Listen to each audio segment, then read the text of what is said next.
qui a conduit Jésus à la mort sur une croix. La violence des humains ne connaît ni limites ni frontières. Elle emprunte tous les chemins pour s'infiltrer dans le cœur de chacune et chacun de nous, particulièrement de celles et ceux qui ont de la difficulté à vivre leur croyance. Le Christ, pendant les jours de sa vie mortelle, a présenté avec un grand cri et dans les larmes sa prière et sa supplication à Dieu qui pouvait le sauver de la mort. Et parce qu'il s'est soumis en tout, il a été exaucé. Bien qu'il soit le Fils, il a pourtant appris l'obéissance par les souffrances de la passion, et ainsi conduit à sa perfection, il est devenu, pour tous ceux qui lui obéissent, la cause du salut éternel. Laissons-nous toucher par cette expérience que nous nous préparons à vivre ensemble. Ouvrons nos cœurs au mystère de l'amour de Dieu qui nous dépasse. Voilà que Caïphe, le grand prêtre, accompagné d'Aniel et de Nathanaël, membres du Conseil des Anciens, le Sanhédrin, complotent ensemble pour faire accuser Jésus, ce prophète qui dérange.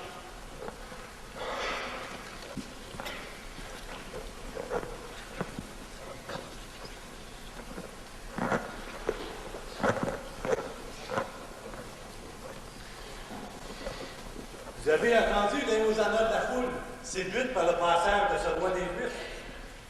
Grand prêtre, ne pensez-vous pas que nous sommes responsables de cette situation? La foule ne jure que par lui maintenant. Que veux-tu dire par là? Ben, c'est facile à voir. Oui, le peuple tourne le dos et tout le monde court après ce prophète. Et il faut mettre fin aux agissements de cet homme, Jésus de Nazareth, ce séducteur du peuple. Celui qu'on même on dit est le roi des Juifs. Grand prêtre, il faut décider ce qu'il convient de faire avec lui. Le faire condamner. Frère, avez-vous à te reprocher exactement? D'avoir désobéi à la loi? Ben, il a chassé les voleurs du trône. Cela serait-il suffisant pour le condamner? Puis, on dit même qu'il guérit des malades, puis il a libéré des possédés du démon le jour du sabbat. Puis des aveugles droits, des paralysés marchent. Puis, à cause de lui, les lépreux guérissent, et puis les morts ressuscitent. Donc, pour moi, ça peut même pas se faire. Ce qu'il a accompli, c'est par l'entremise du démon. Mais ceci fait vient du démon, ça ne survivra pas. Mais si ça venait de Dieu, on ne pourra pas l'arrêter. Dans ce cas, si nous voulons que ce Jésus de Nazareth le laisse en paix, il faut agir au plus vite. Comme le jeter en prison. Non, ce serait risqué, mais il faut l'arrêter, le condamner. Il y a sûrement quelqu'un qui le connaît, qui sait où il se tient, et qui pourrait nous livrer. Moi, je connais personne qui pourrait le faire. Et vous, grand prêtre? Je connais ce Jésus de Nazareth. Je sais où il réside, où il se retire habituellement avec ses disciples. Qui te permet de nous interrompre, toi? Qui es-tu? Un ami, votre frère. Toi, un frère. Bien, je souhaite le devenir. Connais-tu l'homme de qui on parle? Je le fréquente depuis longtemps. Ah, justement, il me semble avoir vu avec ce Jésus de Nazareth. Je suis Judas Iscariote et je suis un disciple de ce Jésus que vous recherchez tant. Que veux-tu dans ce cas-là? Ma foi, vous le livrez. Mais pourquoi tu lui tournes le dos si c'est ton ami? Mon amitié pour lui a diminué. Et il me semble que je souhaite effectivement m'en détacher. Comment peut-on avoir confiance en toi? Bien, m'en éloigner mon objectif. Ce que je veux, c'est servir à nouveau l'autorité légale. Ah, puis là, je suppose que tu vas vouloir une récompense, une prime quelconque, l'argent. Toi, Le prix de l'esclave, c'est 30 deniers. Oui, puis 30 deniers, c'est bien payé pour un faux messie. Combien qui va te trentainer? Amiel, va me t'écouter.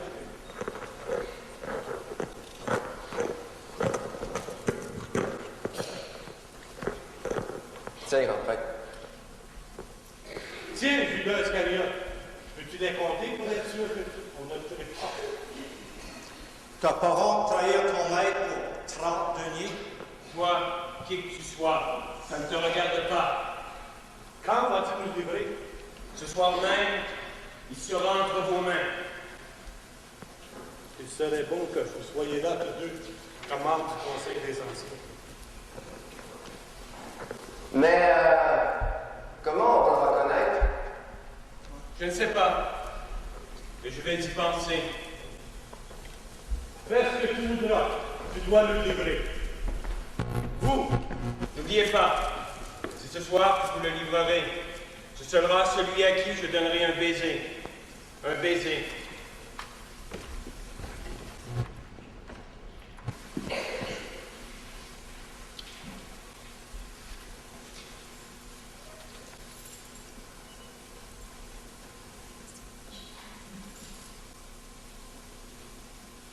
On m'a offert 30 écus pour trahir Jésus. Mais qu'adviendra-t-il de moi maintenant?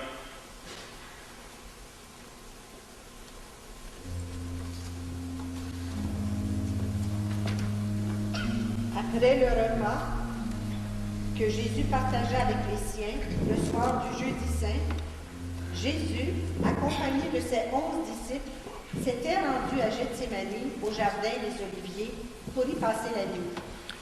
Jésus prit donc à part Pierre, Jacques et Jean, afin de leur demander de demeurer éveillés.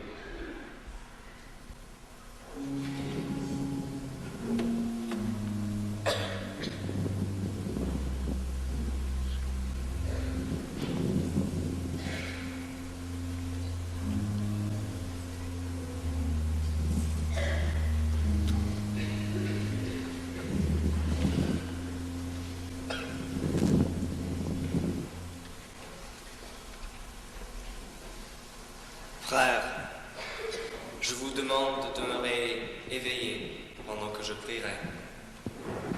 Vous savez, mon âme est triste, car mon heure arrivera bientôt. Jésus, tu as les paroles de la vie éternelle. Je veux aller là où tu vas. Tu ne peux me suivre là où je vais. Plus tard, tu me suivras. Je ne vous ai jamais vu aussi abattu, Seigneur. Oui, cette nuit, je serai pour vous tous une occasion de chute. Ainsi s'accomplira le récit des Écritures. Il a été mis au nombre des malfaiteurs. Tu ne peux pas mourir, toi qui ressuscites les morts. L'heure est donc venue où tu seras livré entre les mains de tes ennemis. Oui, et vous allez tous m'abandonner. Jésus le berger sera frappé, et ses brebis se disperseront. Il sera donc pour eux cette occasion de chute. Jésus, qu'importe que tout arrivera, je serai avec toi. Jusqu'en prison, même jusqu'à la mort. Pierre, je te le dis, avant que le coq aura chanté, tu m'auras renié 3 fois. Non, mais jamais je te renierai. On m'a dit. Si je pouvais demander à Dieu de m'épargner de cette épreuve, je le ferais. Mais c'est pour cela que je suis venu dans ce monde. On m'a dit. On te comprend, Seigneur, et nous souffrons avec toi. On m'a dit que vous devez Jésus. On m'a dit que vous devez Jésus. Hey, m'entends-tu, là? M'entends-tu? Je vais parler, tu me diras ça. On m'a dit que vous devez juger le faiseur, le miracle, Jésus de Nazareth. Vous entendez ça? OK. Gilles. Revenant tardivement au village après un grand rassemblement, Agar, Édith et Sarah, paysannes du coin, passaient dans le jardin des Oliviers. On m'a dit que je vois Maurice Chabot qui est là, qui prend un café.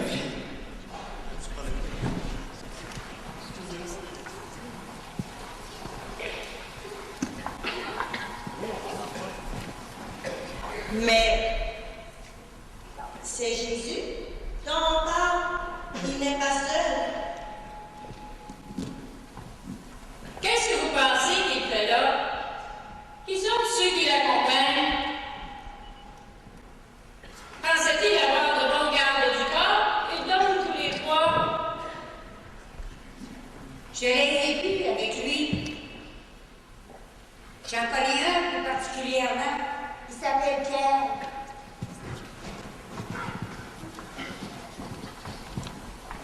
Venez, allons-nous-en. Moi, je ne peux rien manquer.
Voyez, j'ai tenu ma promesse.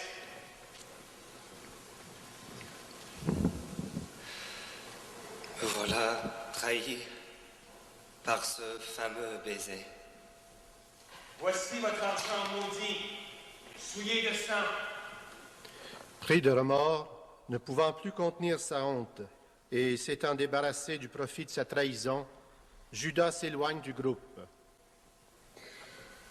Reprends le fruit de ta trahison et va t'acheter une corde. Où irais-je cacher ma honte? Où irais-je noyer mon désespoir? Aucun endroit n'est assez obscur, aucune mer assez profonde. Terre, ouvre-toi, engloutis-le. Il ne peut plus exister. Il a trahi Jésus. Il a livré le meilleur des hommes entre les mains de ses ennemis. Voilà un homme rempli de honte, ne sachant plus où aller. Qui, dans son désespoir, espérait revoir celui qui l'a trahi, afin de le contempler encore une fois, s'accrocher à lui et croire que tout cela n'était qu'un rêve. On t'a eu, Jésus de Nazareth! Et tant pis pour Judas.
Voilà que Caïphe revient en se frottant les mains, suivi d'Aniel, membre du Sanhédrin.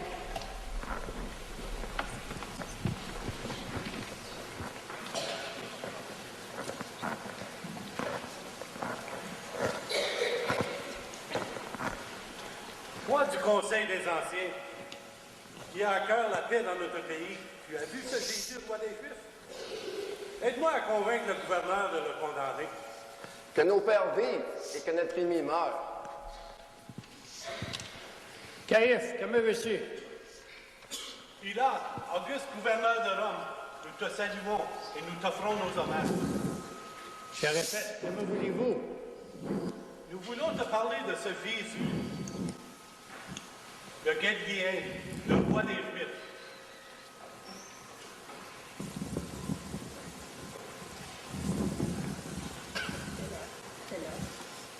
Cela n'aura pas pu attendre. C'est un malfaiteur, et c'est à toi de le juger. Pilate s'assura que l'homme à juger était galiléen. Apprenant qu'il relevait de l'autorité d'Hérode, il le renvoya à ce dernier. Mais Hérode trouva 1001 raisons de ne pas juger cet homme et le retourna à Pilate. Ne partez pas. N'avez-vous pas dit qu'il est venu de la Galilée? Oui, il est galiléen. Il est originaire de Nazareth.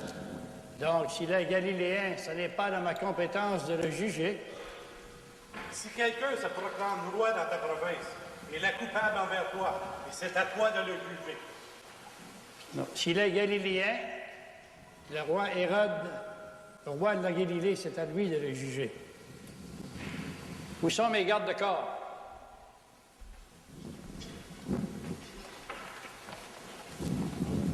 Tu es seul? Oui, maître. Va chercher le roi Hérode dans ses appartements. Demande-lui de venir juger le roi des Juifs.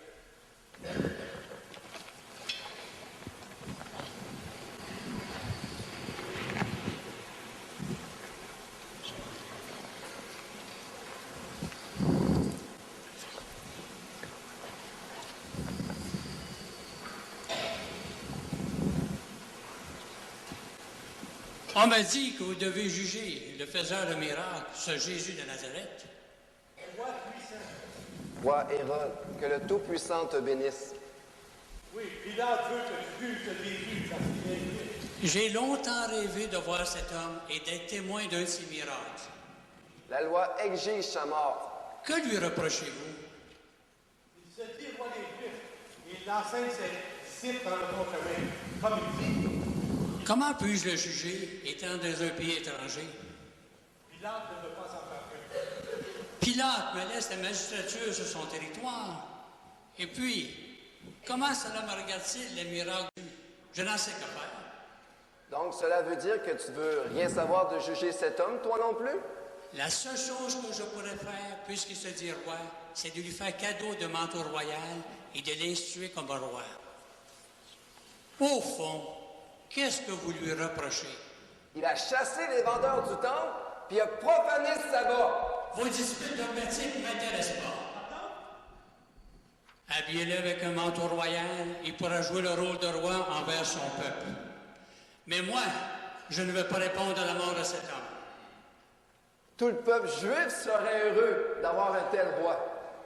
Je vois que Pilate est là, il est pensif, qu'il le juge, qu'il le présente à son peuple, et vous verrez. Je ne crois pas que Pilate a compris tes paroles. Voici ma sentence. C'est un saint d'esprit, incapable d'avoir commis les crimes dont vous l'accusez. S'il a violé la loi par ses actes et ses écrits, c'est à cause de sa naïveté. Les trois se retirent et Pilate reste seul avec Sérapillon, son garde du corps.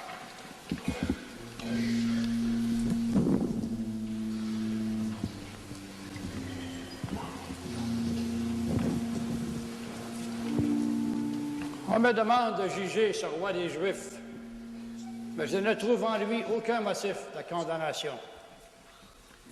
Tolédote, le bourreau, se charge maintenant d'amener ce Jésus de Nazareth pour sa condamnation.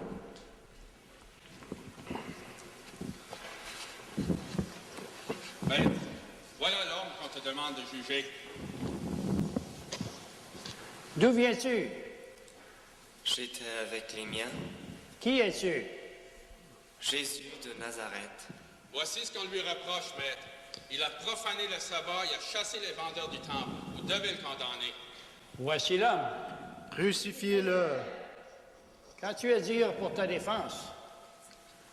Je ne fais que la volonté de mon Père. Ne sais-tu pas que j'ai le pouvoir de te condamner ou de te relâcher?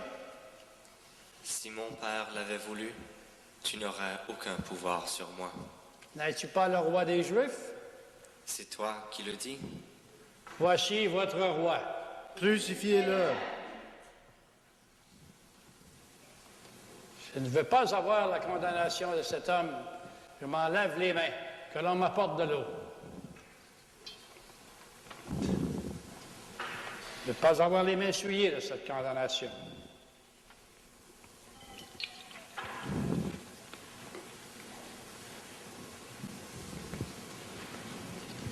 Je le répète, je n'ai rien à faire de cette condamnation.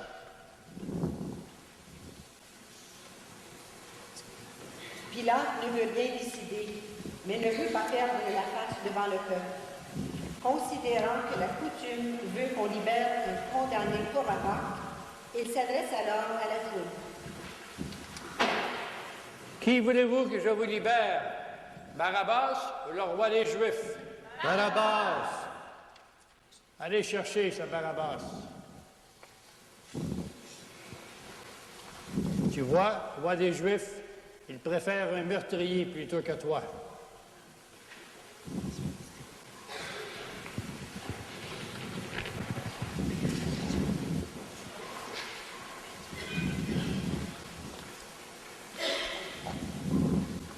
Enfin libéré, vous n'avez ni tutelle, ne te relâcher, même que vos biens. C'est toi maintenant l'illustre choisi, roi des Juifs. Va te faire crucifier.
Déshabille-toi, mets ta tunique de condamnation.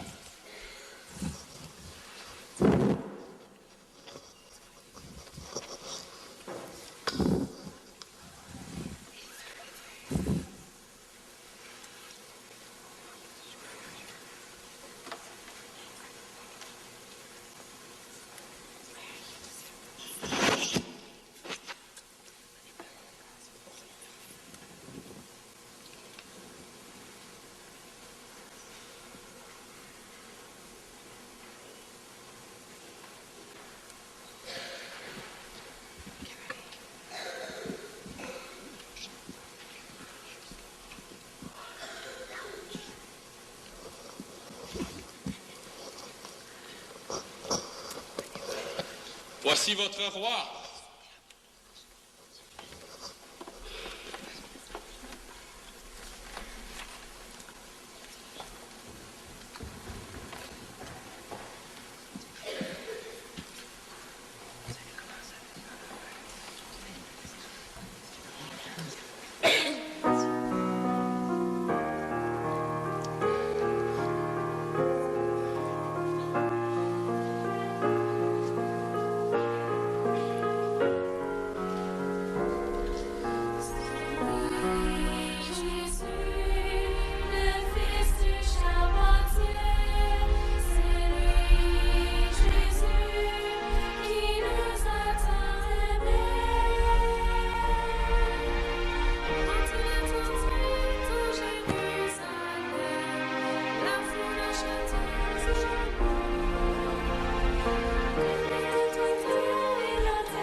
Jésus non plus ne l'avait pas cherché. On lui a mis de force sur le dos. Il l'a accepté, mais non cherché. Ne fallait-il pas que le Fils de l'homme soit mis à mort pour le pardon des péchés? Allez, roi des Juifs, maintenant que tu connais ton sort, avance, porte ta croix, nous te suivons. La route est longue, la route est dure vers le Golgotha. La croix est lourde, les pavés inégaux. Jésus tombe, il s'affale de tout son lit.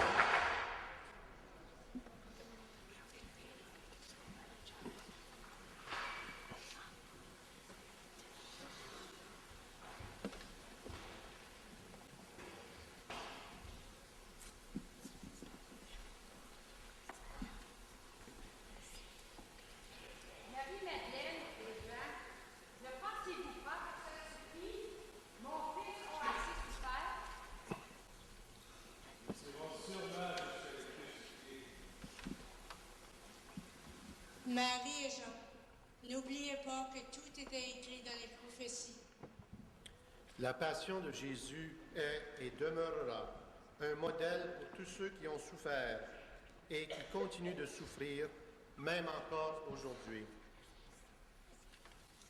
Simon de Cyrène est assis dans la foule au moment où Jésus s'apprête à passer. Les deux soldats arrêtent Jésus, se tournent vers Simon de Cyrène et le forcent à venir porter la croix de Jésus. Il rentrait du travail au champ. On l'a réquisitionné pour porter le bois du supplice. Sans doute n'a-t-il pas eu le choix. Peut-être n'était-ce pas de bon cœur. Aujourd'hui encore, il y a des gens que l'on réquisitionne, qui n'ont pas choisi et qui sont obligés de porter de lourdes croix. Nous pensons aux parents qui ont la responsabilité d'un enfant malade ou handicapé. Nous pensons aux enfants qui ont la charge de leurs vieux parents.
Pourquoi, mon fils, dois-tu tant souffrir et mourir sur cette croix? Tu sais, mère, je dois aimer jusqu'à mourir pour les miens.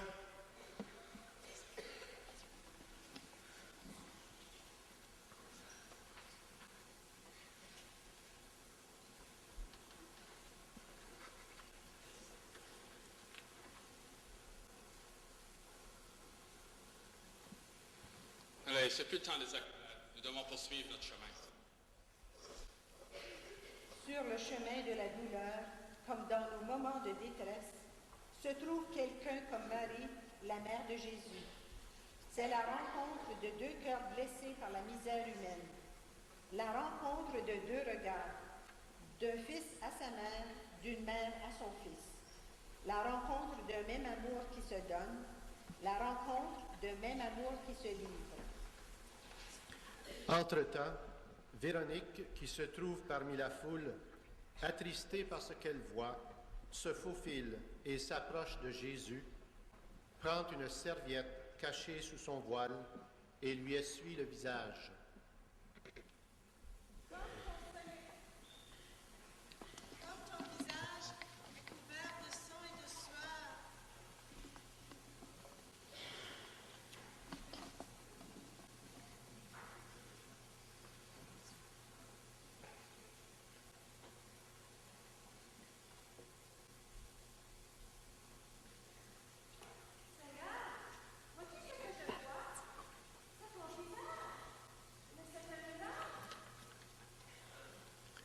Parmi cette foule de personnes attristées, Véronique a osé braver la foule pour aller soulager cet homme défiguré par la souffrance. Encore aujourd'hui, il y a tant de gens torturés, des pauvres, des petits, des innocents défigurés par la souffrance et la torture. Seigneur, mets sur leur route un cœur compatissant comme celui de Véronique, qui par un geste, un sourire, une parole, pourra aussi essuyer cette trace de souffrance. Après la première chute, Jésus s'est relevé et a continué sa route. Mais voici qu'une fois encore, il fait une chute. Les genoux chancelants, il se relève à nouveau.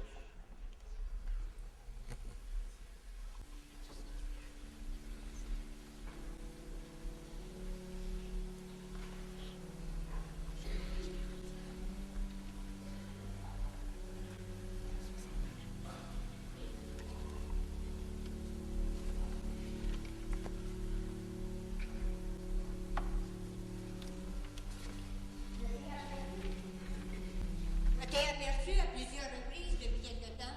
Et si je ne me trompe, tu es un des disciples de ce Galiléen? Moi? Non. Bien oui, on t'a vu avec lui. Non, sûrement pas. Je ne connais pas cet homme. Et qu'importe ce que vous pensez. Voyez, celui-ci était auprès du Galiléen. Oui, tu es un de ses disciples.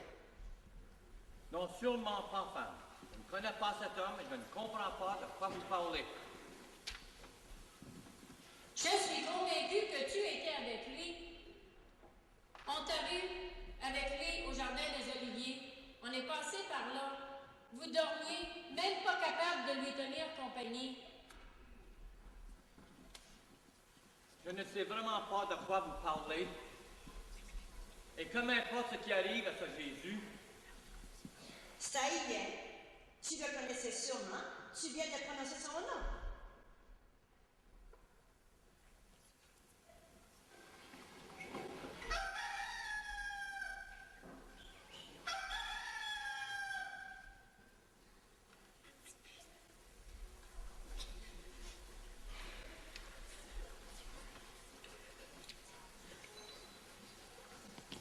Jésus, quel homme misérable je suis. Comme tu avais raison, mon ami, mon maître, je t'ai remis 3 fois. Alors ce Pierre, qui avait promis de mourir avec Jésus, regrette amèrement son infidélité, sa honteuse lâcheté. Seigneur, tu peux encore lui accorder une grâce à un infidèle. Écoute la voix de son cœur repentant. Jamais plus il ne t'abandonnera. Tout l'amour de son cœur doit t'appartenir désormais. Rien ne te séparera jamais plus de lui. quel homme, Judas? T'es content? Tu as atteint ton but. Tu as trahi ce Jésus de Nazareth, notre maître. Quoi? Tu as le culot de m'accuser d'avoir trahi Jésus? Toi? Toi qui viens juste de le renier 3 fois? Les gestes de l'un comme de l'autre sont aussi impardonnables. De toute façon, Pierre, tu es le juge. Tu te juges toi-même. Tu es maître de ta conscience. En ce qui me concerne, je sais ce que je vais faire maintenant. Se souvenant de ce qu'Amiel lui avait dit, va t'acheter une corde avec le fruit de ta trahison. Judas part dans une direction et Pierre dans l'autre.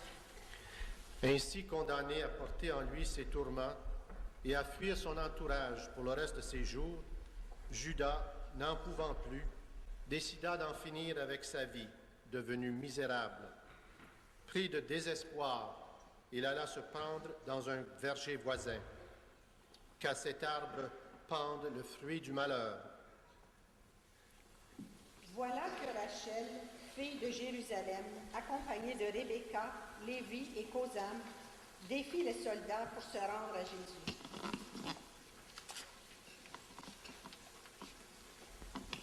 Tu peux pas t'imaginer, Jésus, la peine que j'ai de te voir comme cela. Ne pleure pas sur moi, fille de Jérusalem. Pleure plutôt sur tes enfants et sur toi-même. Qu'allons-nous devenir, nous et nos enfants?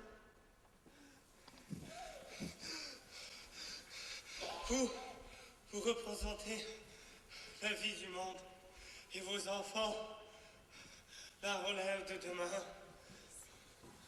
Qu'est-ce qui t'arrive, Jésus? Pourquoi c'est quoi que tu portes?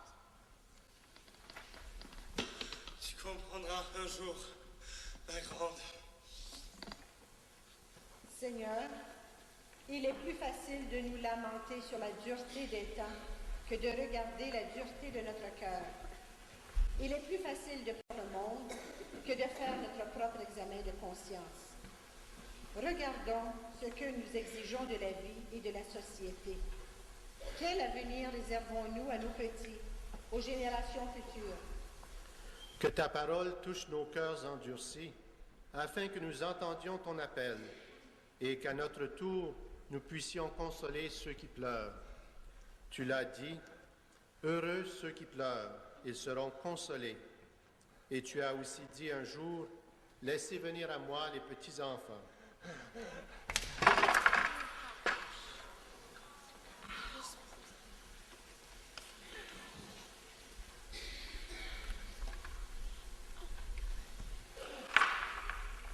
se relever une fois, 2 fois, 3 fois, sans jamais se décourager, c'est aller jusqu'au bout de l'amour. Pour tous ceux qui, à force de tomber, sont au bord du désespoir, du suicide, aide-les à se relever.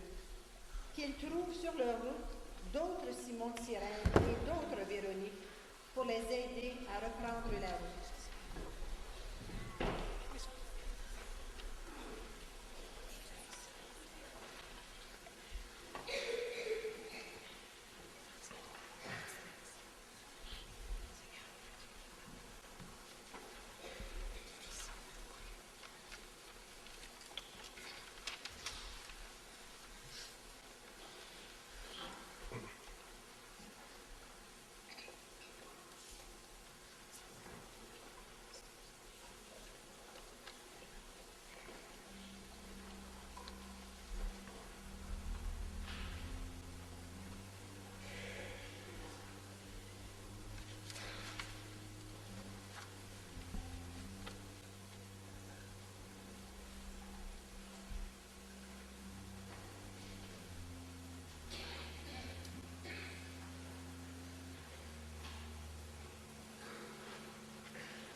Jésus, le condamné, tu seras mis à nu.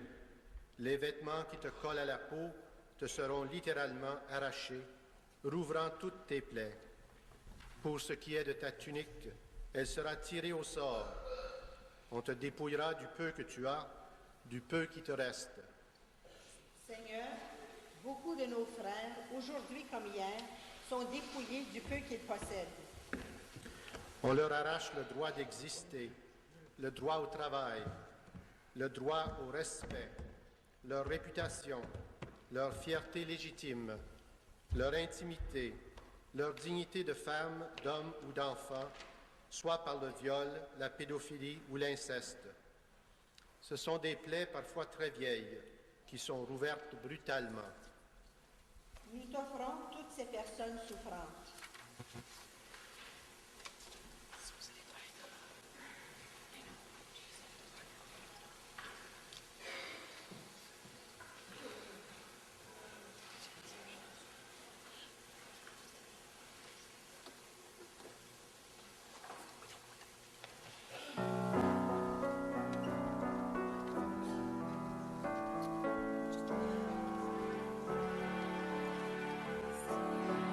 Yes.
Ce mauvais larron croit que Jésus doit subir le même sort qu'eux.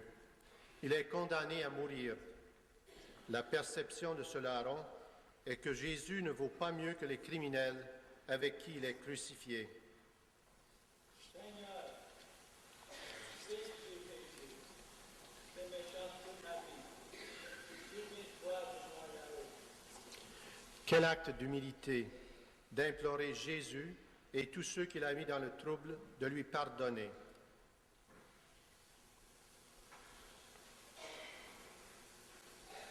En vérité, je te le dis, aujourd'hui, tu seras au paradis avec moi.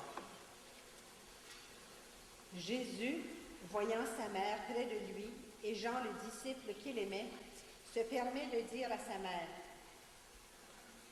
« Femme, voilà ton fils. Jean, voici ta mère. » Je t'aimerai comme ma propre mère. Dès cette heure-là, le disciple prit Marie chez lui.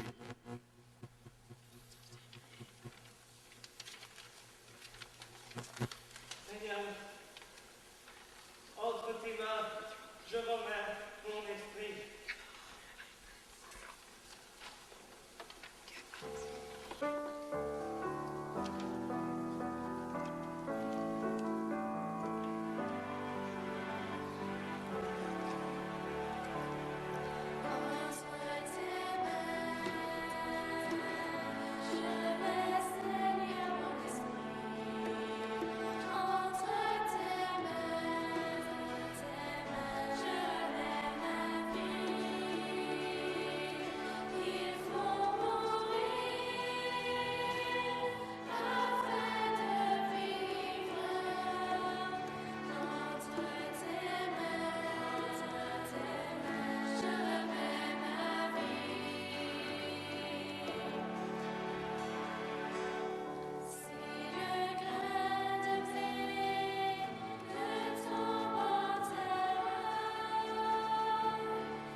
Durant 3 ans, tu t'es consacré, Jésus, aux choses de ton Père. Et maintenant que ta mission arrive à son terme, dans un élan d'amour, tu t'abandonnes dans les mains de ce même Père. Faisons maintenant silence et demandons à Jésus le courage de nous abandonner, nous aussi, à son amour qui est source de vie.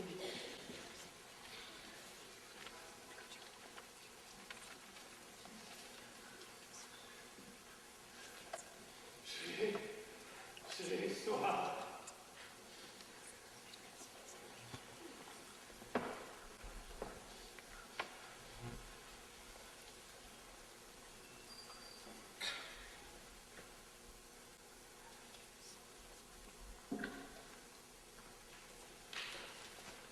Sur la croix, tu as soif. En Samarie, tu as aussi demandé à boire à une femme, au puits de Jacob. À cette femme, tu as révélé que tu étais source d'eau vive. Celui qui vient à moi n'aura plus jamais soif. Ce serait plutôt à nous de te dire à la suite de la Samaritaine, « Donne-la-moi cette eau. » Pourtant, aujourd'hui, c'est toi qui nous dis, « J'ai soif. » En réalité, ce sont toutes nos soifs que tu portes.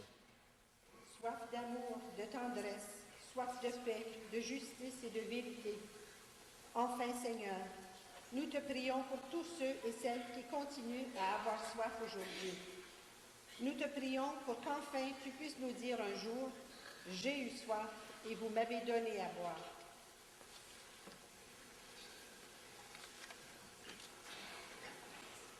Père, pourquoi m'as-tu abandonné?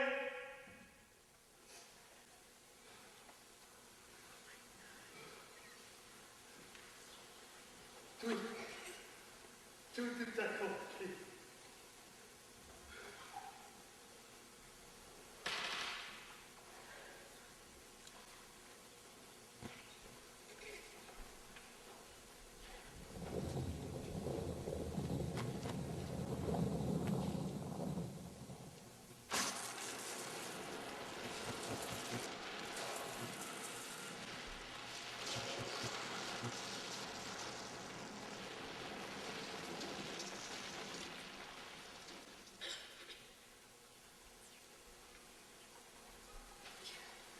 Sur l'ordre du gouverneur, il faut briser les jambes des crucifiés afin qu'ils ne puissent s'enfuir et descendre leurs cadavres.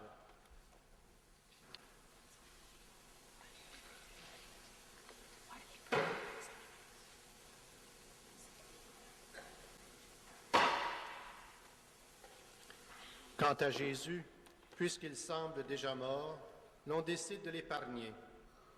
Mais pour ne rien risquer, Tolédote lui perce le cœur de sa lance.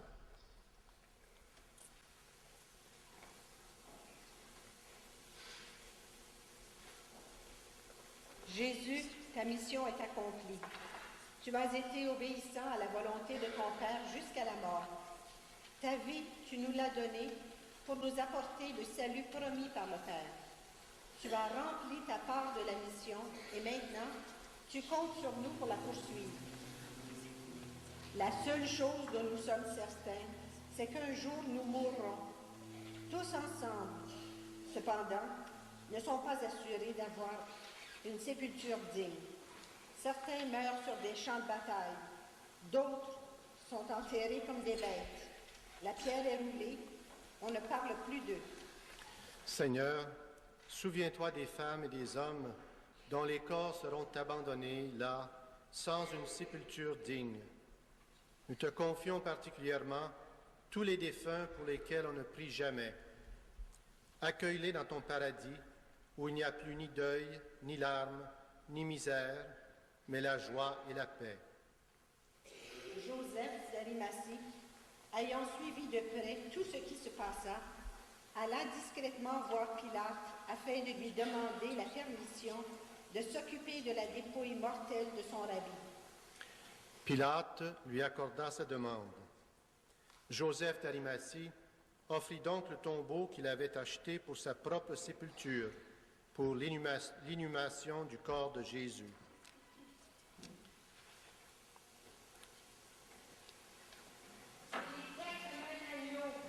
Qui est conduit à l'abattoir et qui nous fait la bouche.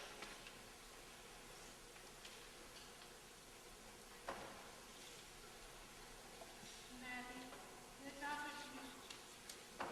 La souffrance est finie. Tout est du passé. Il est déjà auprès de son Père. Mère, il est mort par amour. Vois, la paix repose sur son visage. La terre repose aussi à nouveau dans mon cœur. Dieu te l'a envoyé pour sauver le monde, car Dieu a tant aimé le monde qu'il a donné son Fils, afin que quiconque croit en lui ne périsse plus.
Aujourd'hui, plus que jamais, on se scandalise des souffrances endurées par les humains.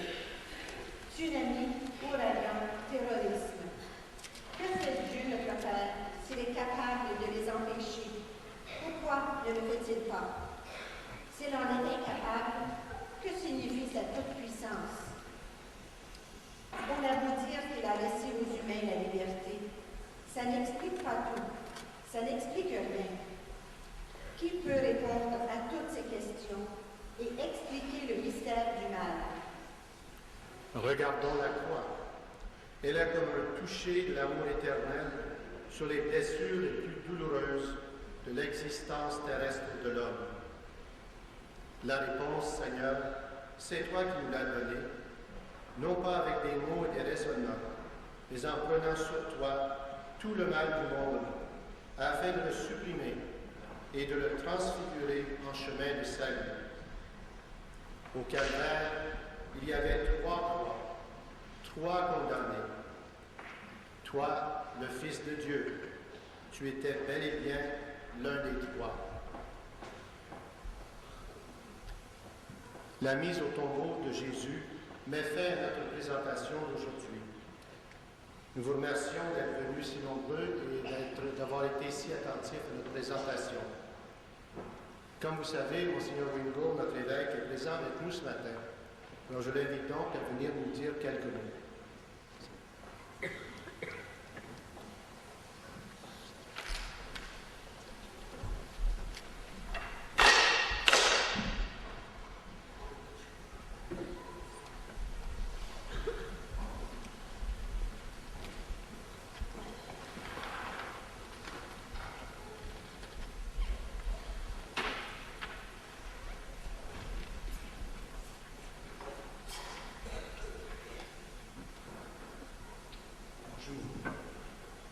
Bonjour. J'ai juste un petit mot à vous dire, pour vous remercier de tout cœur pour cette magnifique présentation de la Passion de Jésus qui nous aide tous à vraiment réaliser ce qui est la réalité de cette histoire évangélique. En regardant ce que nous l'avons vu, ça nous aide beaucoup à réaliser de mieux que c'est vrai l'histoire de notre Seigneur Jésus. Mais la question qui nous reste, c'est pourquoi? Pourquoi est-ce qu'il l'a fait? Et comme nous savons tous, la raison principale pour laquelle il l'a fait, c'est à cause de son amour pour nous, pour que nous puissions vivre d'un tel amour, nous autres également. Comme le magnifique commentaire nous a invités à voir que ce Jésus est parmi nous, présent aujourd'hui. Puis, tout au long de cette Semaine Sainte, nous aurions l'opportunité d'entrer de mieux dans le vrai contexte de sa Passion de Jésus, et pas uniquement pour le voir à l'extérieur.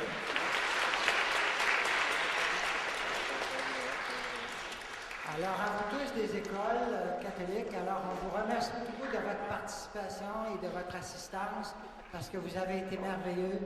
Je voudrais aussi remercier les chanteurs et les musiciens de l'école Jean Vanier. Et je voudrais aussi remercier d'une façon spéciale la présence de Monseigneur Wingle. Et finalement, je voudrais remercier tous nos acteurs parce qu'ils ont été extraordinaires, tous les techniciens, tous les supporters de l'équipe, parce qu'en tout et partout, on est 45 personnes qui avons travaillé pour l'organisation de cette expérience. Alors, merci beaucoup à vous tous et bonne Semaine Sainte. Et je voudrais souligner d'une façon spéciale la participation de Jésus qui, malgré son malaise, a réussi à continuer l'événement. Alors, je pense que ça vaut un coup d'applaudissement.